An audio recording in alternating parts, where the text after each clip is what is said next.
9화 오후 2시쯤에 휴대폰이 울렸다. 여보세요. 한도겸 선생님 되시나요? 중년 여자의 목소리였다. 조심스럽고 한 번에 떨리는 목소리였다. 네. 네. 제가 건설업 하시는 박 사장님 소개로 전화드렸어요. 저기 점 좀 봐주셨으면 해서요. 네. 혹시 오늘 오후에 찾아뵈도 될까요? 오늘 오후 4시쯤 오세요. 네. 감사합니다. 주소를 좀. 도겸은 주소를 천천히 불러주었다. 전화를 끊고 휴대폰을 엎어두었다. 4시 정각에 손님이 왔다. 50대 초반의 여자였다. 화장은 거의 안 한 얼굴에 머리는 뒤로 단정하게 묶었다. 손에는 손수건 하나와 작은 봉투 하나가 들려 있었다. 도겸은 그 얼굴을 한번 보고 물 한 잔을 따라 드렸다. 감사합니다. 여자가 물을 한 모금 마시고 잔을 놓았다. 뭐부터 말씀드려야 할지 천천히 말씀하세요. 제가 이제 52이에요. 남편은 14년 전에 갔고요. 암이었어요. 1년 앓다가 갔어요. 네. 자식은 아들 하나인데 군대 제대하고 지금 서울에서 회사 다녀요. 걔는 나름 잘 자라줬어요. 그쪽 걱정은 아니고. 여자가 손수건을 잠깐 쥐었다가 놓았다. 올해 초에 한 분을 소개받았어요. 1살 많으신 분인데 역시 일찍 부인을 여의셨대요. 성격 좋으시고 자기 사업도 오래 하셨고 성실하신 것 같아서 올해 들어 몇 번 뵙고 식사도 했어요. 네, 재혼을 하자고 하시는데 제가 결정을 못하고 있어요. 아들한테 아직 말도 못했고요. 그분이 좋은 분인 건 맞는데 제가 이 나이에 다시 사람 옆에 들어가도 되는 건지. 여자는 거기까지 말하고 한참 입을 다물었다. 도겸은 재촉하지 않았다. 궁합이 맞으시면 제가 결심이 설 것 같아서요. 여자가 마침내 말했다. 2분 사주 적어 오신 건 있으세요? 제 건 있는데 그분 것은 없어요. 어떻게 해야 하는지 몰라서요. 괜찮아요. 도겸은 쌀주머니를 꺼냈다. 2 손에 나눠 쥐었다. 왼손이 남자분, 오른손이 여자분이었다. 식탁 위에 동시에 흩뿌렸다. 쌀이 2 무리로 나뉘었다. 남자분 쪽은 단단한 물이었다. 가운데가 단단했고 가장자리에 몇 알이 규칙적으로 놓였다. 평생 질서 속에서 살아온 사람의 그림이었다. 사업을 오래 했다는 말이 쌀에 그대로 보였다. 여자분 쪽은 더 넓게 퍼진 물이었다. 가운데가 느슨했고 가장자리까지 쌀이 고르게 퍼져 있었다. 오래 혼자 살림을 꾸려온 사람의 그림이었다. 혼자서도 잘 사는 사람. 다만 한 구석이 살짝 비어 있었다. 그 비어있는 자리가 사람을 그리워하는 자리였다. 2 무리가 서로를 향해 살짝 기울어 있었다. 서로 당기고 있다는 그림이었다. 다만 붙어 있지는 않았다. 한 뼘 정도의 거리가 있었다. 도겸은 그 그림을 잠깐 봤다. 2 분 잘 맞으세요. 도겸이 말했다. 여자가 고개를 들었다. 정말요? 네. 2 분 다 좋은 분이시고 서로 당기고 계세요. 다만 붙어 있지는 않으세요. 그게 나쁜 게 아니에요. 2 분 다 혼자서도 잘 사시는 분들이라 붙어 있기보다는 한 뼘쯤 거리를 두고 나란히 사시는 게 2 분한테 맞아요. 한 뼘쯤요. 네. 같이 사신다는 게 꼭 한 몸이 되어야 한다는 뜻은 아니에요. 아침에 밥을 같이 드시고 저녁에 같은 집에서 주무시되 낮에는 각자 하시던 일 그대로 하세요. 각자 친구도 따로 만나시고 그렇게 사시면 2 분이 오래 가세요. 여자의 눈가가 살짝 젖었다. 제가 제 살던 방식을 안 놓아도 되는 거네요. 네, 그분도 마찬가지세요. 그분 살던 방식 그대로 두시고 거기에 손님이 옆에 서시면 돼요. 안 맞는 게 아니라 그 한 뼘이 2 분한테 맞는 거리예요. 여자는 손수건으로 눈가를 한번 눌렀다. 도겸은 잠깐 시선을 돌렸다. 아들한테 말해야겠네요. 네, 천천히 말씀하세요. 아드님은 반대 안 하실 거예요. 어머님 혼자 사신 세월 아드님이 제일 잘 아시잖아요. 어머님이 행복하시면 좋아하실 거예요. 여자가 한참을 가만히 있었다. 그러고는 봉투를 식탁 위에 놓았다. 정말 감사합니다. 네, 조심히 가세요. 여자가 신발을 신고 문을 열었다. 문을 닫기 전에 한 번 더 도겸을 돌아봤다. 도겸은 가볍게 고개를 숙였다. 문이 닫혔다. 도겸은 식탁 앞에 앉아 쌀을 쓸어 모았다. 두 무리가 한 손에 합쳐져 다시 한 무리가 됐다. 어깨 뒤가 따뜻했다. 오늘 오후 내내 따뜻했다. 좋은 하루였다. 아직 저녁이 남아 있었지만 오늘은 이걸로 끝났다고 생각했다. 오후 7시쯤에 벨이 울렸다. 도겸은 밥을 먹고 있었다. 밥 한 공기와 옆집 할머니가 갖다 준 김치와 어제 남은 콩나물국이었다. 수저를 내려놓고 일어났다. 어깨 뒤를 살폈다. 평소 자리였다. 다만 한 박자 멀어졌다. 도겸의 손이 잠깐 문고리에서 멈췄다. 오늘 오후 내내 따뜻하던 어깨 뒤가 한 박자 멀어진 건 처음이었다. 말리는 건 아니었다. 그분이 거리를 두고 보겠다는 자세였다. 도겸은 문구멍으로 밖을 봤다. 남자 3명이 서 있었다.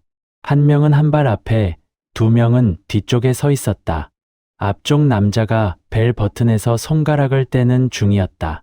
40대 초반으로 보였다. 키는 도겸보다 한 뼘 정도 컸다.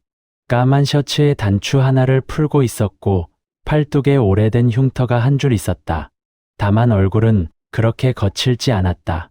한때 거친 자리에 있었지만 지금은 한 발 뒤로 물러선 사람의 얼굴이었다. 뒤에 2명은 비슷한 나이였다. 한 명은 동네 아저씨 같은 둥글둥글한 인상이었고 다른 한 명은 야위고 눈이 깊었다.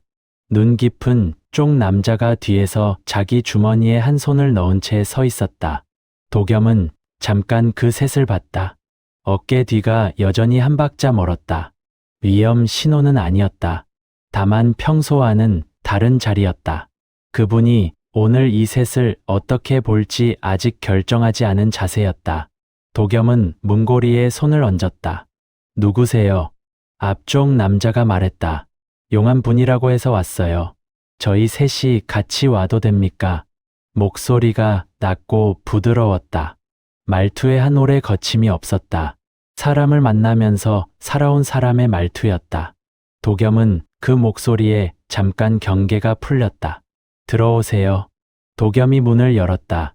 세 남자가 신발을 벗고 들어왔다.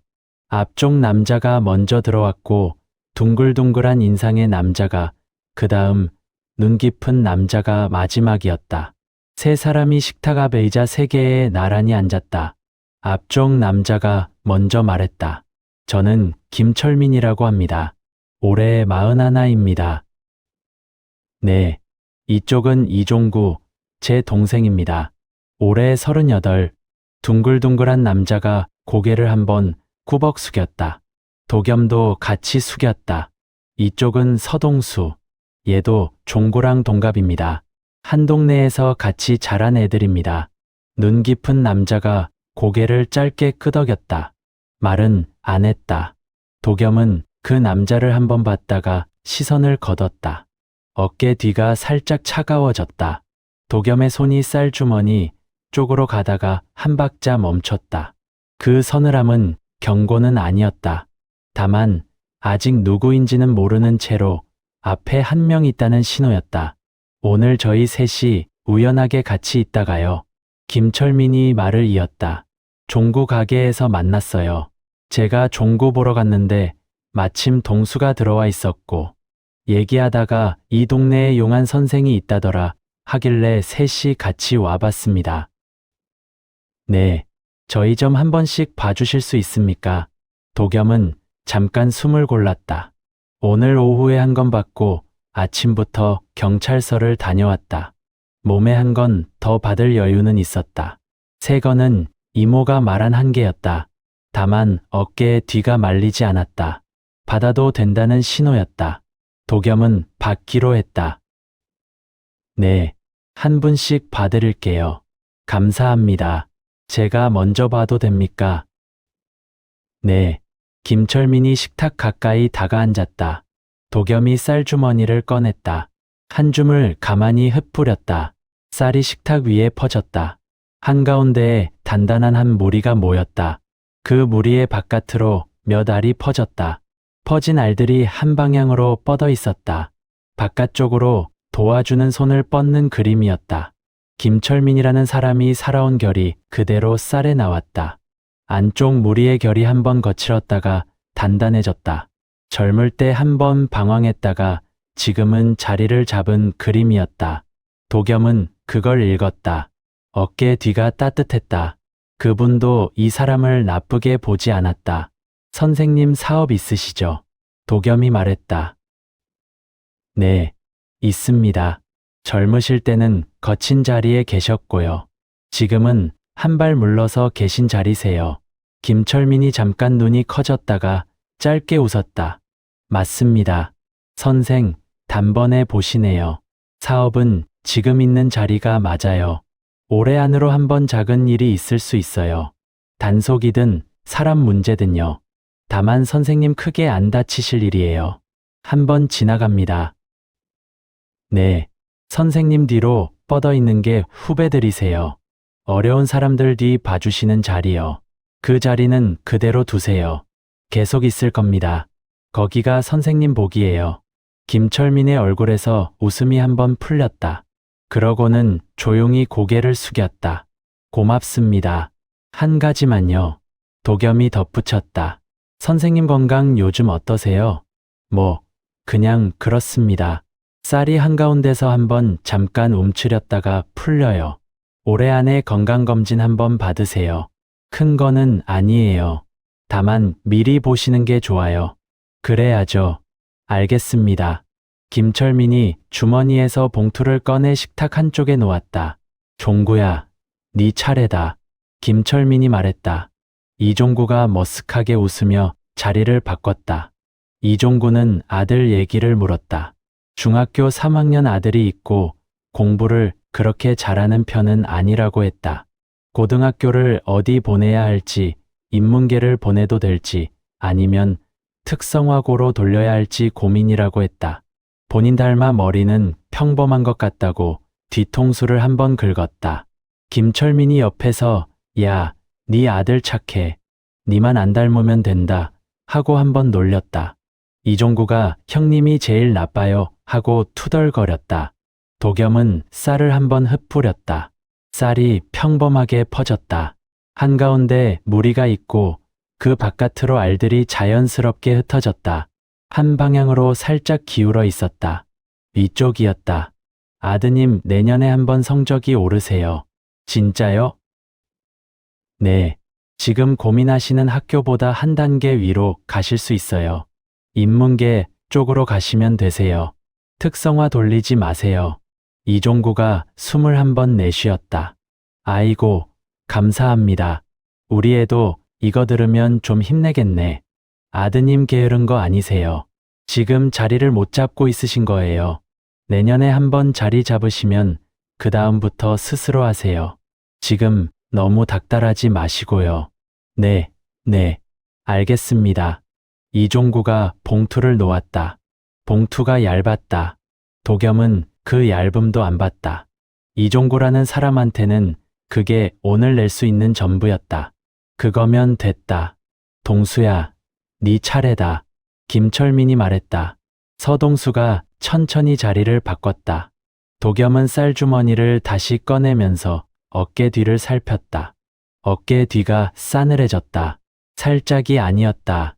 아까 이 셋이 들어올 때 한 박자 멀었던 그 거리가 아니라 제대로 된 서늘함이었다. 경고의 서늘함이었다. 도겸은 쌀주머니를 쥔 손에 힘을 한번 뺐다가 다시 쥐었다. 서동수가 자리에 앉았다. 가까이서 본 서동수는 눈이 깊었다. 그 깊음이 생각 많은 사람의 깊음이 아니었다. 뭔가를 오래 누르고 산 사람의 깊음이었다. 도겸은 그 깊음을 한번 보고 시선을 걷었다. 뭘 봐드릴까요? 도겸이 물었다. 저는 딱히 궁금한 게 없긴 한데. 서동수가 말했다. 그냥 앞으로 어떻게 살아갈지 봐주세요. 제가. 도겸의 손이 잠깐 멈췄다. 두루뭉술한 질문이었다. 구체적인 고민이 있는 사람은 구체적으로 묻는다. 앞으로 어떻게 살아갈지 봐달라는 말은 지금 자기 자리를 자기가 못 보고 있다는 뜻이거나 자기 자리를 덮어두고 있다는 뜻이었다. 후자의 경우가 더 흔했다. 그리고 어깨에 뒤가 말하고 있었다. 후자였다. 도겸은 쌀을 한 줌 꺼내 천천히 흩뿌렸다. 쌀이 식탁 위에 퍼졌다. 평범하게 풀리지 않았다. 한가운데가 비어 있었다. 아무것도 없었다. 그 빈자리를 둘러싸고 바깥쪽에만 쌀이 둥글게 둘러 있었다. 가운데가 뻥 뚫린 원의 모양이었다. 도겸은 그 그림을 봤다. 살면서 한 번도 보지 못한 그림이었다. 할머니 공책에도 없었다. 다만 그 의미는 한눈에 들어왔다. 한가운데가 비어 있는 것은 그 사람이 자기 안에서 한 자리를 덮어두고 있다는 뜻이었다. 평생 덮어둔 자리, 덮어둔 채로 살아온 자리. 도겸의 어깨 뒤가 급격하게 차가워졌다. 도겸은 쌀에서 손을 떼고 서동수를 보지 않았다. 이 자리에서 말씀드리기 곤란해요. 도겸이 천천히 말했다. 따로 한번 오세요. 서동수의 얼굴이 잠깐 굳었다. 왜요? 여기서 드릴 수 있는 말이 아니에요. 혼자 오시는 게 좋겠어요. 내가 뭐 곤란할 일이 있다는 겁니까? 말씀드리기 어렵네요. 도겸은 말을 골랐다. 그런 건 아닌데요. 라는 말 자체가 이미 이상한 말이었다. 도겸 본인도 알았다. 다만 이 자리에서는 그 말 외에 고를 말이 없었다. 김철민이 옆에서 서동수를 봤다. 동수야, 너 좀 보면 뭐 곤란할 일 있냐? 김철민의 목소리가 평소보다 한 톤 낮았다. 특별히 공격적이지 않은데 그 낮음만으로도 서동수 쪽 공기가 한번 굳었다. 없어요. 서동수가 말했다. 없으면 그냥 봐달라고 해. 그냥 봐주세요. 서동수가 도겸을 봤다. 그냥 봐주세요. 저 괜찮습니다. 도겸의 어깨 뒤가 싸늘한 채로 한 번 더 굳었다. 그 순간 도겸의 몸이 잠깐 자기 것이 아니었다. 도겸의 입이 열렸다. 도겸의 목소리가 아니었다. 여자도 남자도 사람의 것도 아닌 아주 멀리서 온 것 같은 목소리가 도겸의 입을 빌려 나왔다. 너 16년 전에 여자애 성폭행한 적 있지? 서동수의 얼굴이 굳었다. 말을 못했다. 입이 살짝 벌어졌다가 다시 닫혔다. 눈이 초점을 잃었다. 방 안 공기가 멈췄다. 너 그 애 죽여서 산에 묻었잖아. 도겸의 입에서 한 번 더 그 목소리가 나왔다. 서동수의 입이 자기도 모르게 움직였다. 죽이지는 않았는데 작은 목소리였다. 서동수 본인도 자기가 그 말을 한 줄 한 박자 뒤에 알아챈 얼굴이었다. 김철민과 이종구의 고개가 천천히 서동수 쪽으로 돌아갔다. 아무도 말을 못했다. 도겸은 그제야 자기 몸으로 돌아왔다. 어깨 뒤가 차가운 채로 가만히 있었다. 다만 아까처럼 굳어있지는 않았다. 말해야 할 것을 말한 자세였다. 도겸은 천천히 서동수를 봤다. 서동수의 어깨 위에 한 여자애가 앉아 있었다. 10대 중반 정도의 여자애였다. 흰 티셔츠를 입었고 빨간 치마를 입었다. 발에 나이키 운동화를 신고 있었다. 왼쪽 운동화 끈이 풀려 있었다. 고개는 옆으로 살짝 기울어 있었고 긴 머리가 얼굴의 절반을 가리고 있었다. 허벅지가 피투성이었다. 여자애가 서동수의 어깨 위에서 도겸을 봤다. 여자애의 눈은 보이지 않았다. 다만 도겸 쪽을 보고 있다는 건 알았다. 한참을 그렇게 있었다. 도겸은 천천히 입을 열었다. 흰 티셔츠에 빨간 치마네요. 도겸이 말했다.